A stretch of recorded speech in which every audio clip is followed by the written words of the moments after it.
Welcome to Module 5, Site Constraints and Zones. In this module, we will understand the three zones defined in the Virginia Pollinator-Smart Solar Program and learn how to best take advantage of these zones when designing your habitat installation and when you have site constraints. So, what are the three zones used in the program? First, we need to take a step back to discuss why the zones were created in the first place.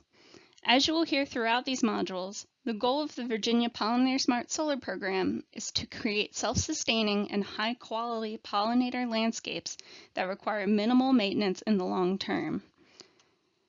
The Virginia Pollinator-Smart Solar Program is designed to work with all types of solar facilities across all regions of the state.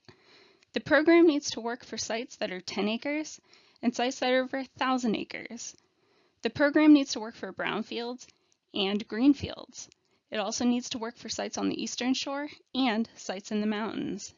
Each of these situations have different types of site constraints and concerns to address. The program needs to cover these situations and more while also achieving the goal of creating high-quality habitat for native pollinator species.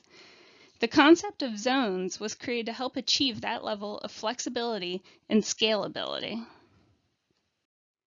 Prior to the launch of the Virginia Pollinator-Smart Solar Program, the team hosted several stakeholder meetings and consulted with other states that have scorecard programs. As a result of those meetings, we decided to include three distinct zones in this program. These zones aren't unique to the Virginia Pollinator-Smart Solar Program by any means and are commonly used by vegetation management consultants and solar developers. The zones, as defined by the Virginia Pollinator-Smart Solar Program, are the following. The panel zone, which is the area underneath the solar arrays, including the inter-row spacing. The open area, which is any area beyond the panel zone but within the property boundary. And the screening zone, which is a vegetated visual barrier. As you can see from our conceptual diagram of a solar site, the screening zone is usually just outside of the fence line. The only exceptional thing to note is that the open area in this program is defined by the property boundary or the area that you have under your control, which almost always translates to the area between the panel zone and the fence line, but there are exceptions. In this drawing, the open area is also located beyond the screening zone. So now what I want to show you is how to take advantage of these three different zones when you have site constraints and how that plays into the scorecards, which are discussed in more detail in Module 7. First, the more pollinator habitat that is being planted, the better for pollinators. We encourage you to install as much habitat as you can at your site. Often planting the entire site with pollinator habitat is actually easier than trying to parcel it out. That being said, we understand that due to site constraints, it may not be possible for all sites to be fully planted in this way. The focus of the rest of this discussion is for those sites where constraints may prevent the entire area from being planted with pollinator habitat. One of the major entry requirements to the Virginia Pollinator-Smart Solar Program is that at least 10% of the site is planned to be installed with pollinator habitat. As we discuss the different zones, keep this minimum requirement in mind. Let's start with an example showing the three zones. This is a solar array at Copel Elementary School in Westmoreland County that was developed by SunTribe Solar. It's the first gold certified pollinator smart facility in the state. And just quickly, I want to point out that I adapted this to illustrate my examples, and the acreages presented here are different from the actual site. Using this example, the panel zone, which includes the arrays and inter-row spacing, would be identified as such. In this example, that amounts to 8 acres. The open area, which is the area outside of the panel zone and within the property boundary, is shown here as the area between the panel zone and the fencing, because the area outside of the fence is not controlled by SunTribe. This is typical of most sites, but there are a few exceptions to this. That also amounts to 8 acres. The screening zone in this area is outside of the fencing, and it serves as a vegetated visual buffer between the site and adjacent property owners. So we will refer back to the Copel Elementary School site momentarily. First, we need to discuss some instances where you might not be able to plant in one of the three zones. I want to point out the certification levels on the scorecard before we begin. The minimum value you need to be certified is 80 points. In order to be gold certified, you need more than 100 points. Beginning with the screening zone, screening areas aren't always required for solar facilities. Obviously, if it doesn't exist, it can't be planted. And that's okay, because if you can't plant your screening area, you can still earn a maximum of 125 points on the scorecard. In the panel zone, one of the major limiting factors is panel height. The minimum distance between the ground and the panel should be ideally 36 inches at least. It's possible to plant with native species that are in line with the Pollinator-Smart Program as low as 24 inches. Below that, especially in the 12 to 18 inch category, it's possible, but it will require some innovation and it may become more expensive to achieve. Overall, it can be difficult to fulfill the requirement when you're dealing with height restrictions. So we encourage you to explore the possibility of planting the panel zone even at lower heights before moving on to an approach that may not fit with the Pollinator-Smart program. I'll discuss in a later slide some alternatives to consider. If the panel zone isn't planted with pollinator habitat, you can still earn a maximum of 115 points. The open area is the least restrictive of the zones, and we highly recommend that you maximize your pollinator habitat installations in this area. In nearly all cases, at least part of the open area can be planted. If for some reason the open area cannot be planted, you still score a maximum of 95 points on the scorecard.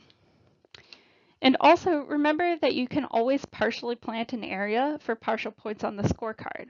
For example, if your panel height is low, a possible strategy could be to plant only in the inner row spacing, keeping vegetation away from the bottom of the panels through routine trimming within the 1 to 3 feet near those panels. Planting 50% of the panel zone can give you an additional 8 points on the scorecard. When you aren't planning to install habitat across the entire site, it might be harder to pass the scorecard. The goal of the program is to achieve high-quality habitat to benefit our native pollinators by maximizing points in other areas of the scorecard that's being achieved by a smaller area. With all of that in mind, and going back to copal, we'll begin by assessing what the minimum amount of acreage to be planted is. 10% of the site is 1.75 acres. So that's the minimum of what needs to be installed here in order to qualify to be certified through our program. I presented you with the screening zone on the previous slide showing the site, but it actually doesn't have one. Because of that, there are 15 points that the site can't achieve.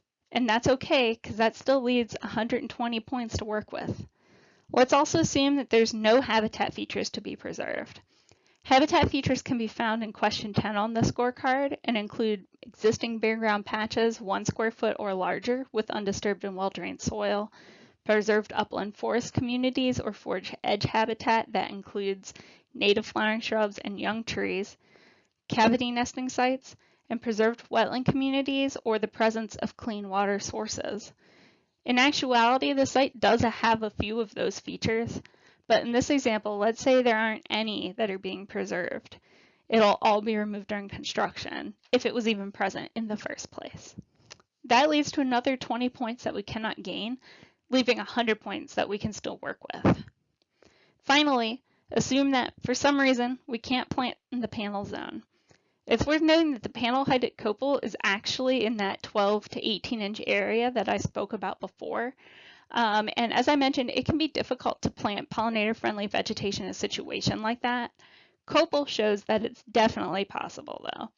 We recommend working closely with a qualified professional to explore your planting options in this space before fully deciding not to plant with vegetation that's compatible with our program. Back to our example, though. By choosing to not plant the panel zone, we will lose another 20 points. As long as we max out every other option, we can still achieve 80 points on the scorecard and be certified.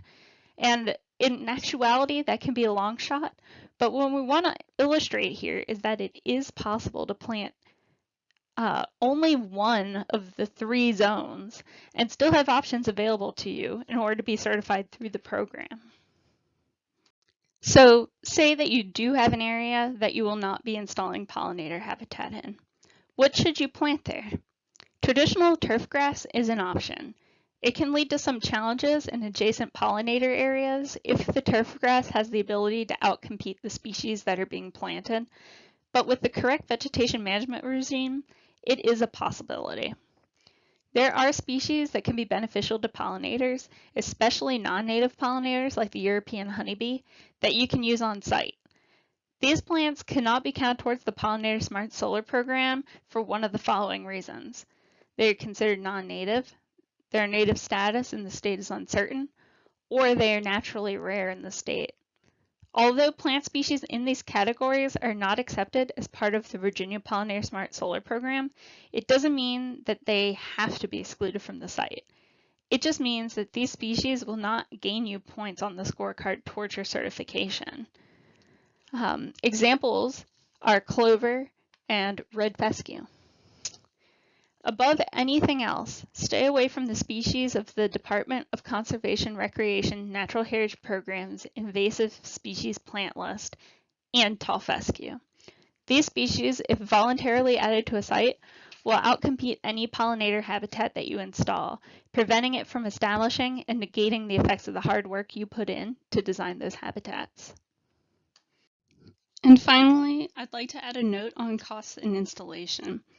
The example we provided you illustrating the 3 zones is small compared to the average utility scale site in Virginia.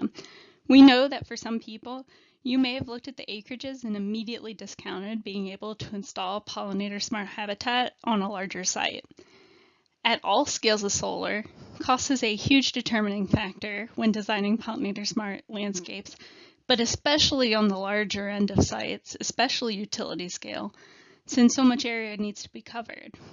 There are many factors that determine the cost of your installation. Sometimes pollinator-friendly seed mixes cost more than a standard mix, but in other circumstances they can actually cost less per acre. Cost of seed mix depends on the types of species being used and their commercial availability. If designed with price in mind, it's possible to create a mix that costs less than the standard application of Kentucky 31 per acre.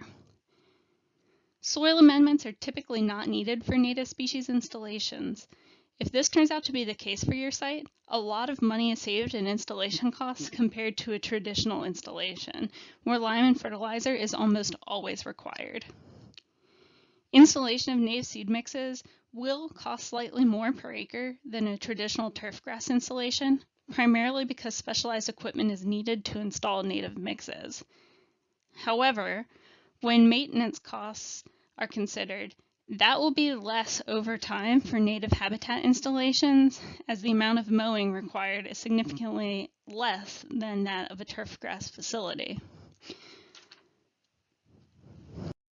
Overall, the biggest cost is incurred when the site is not installed or maintained correctly. So make sure to use a qualified vegetation management contractor with a proven track record for native species installations. Revisiting the goals and objectives of this module, you should now understand the 3 zones defined in the Virginia Pollinator-Smart Solar Program and learn how to best take advantage of those zones when designing your habitat installation. As always, if you have any questions about this module, please reach out to us at the email address below, pollinator.smart@dcr.virginia.gov. See you in the next module.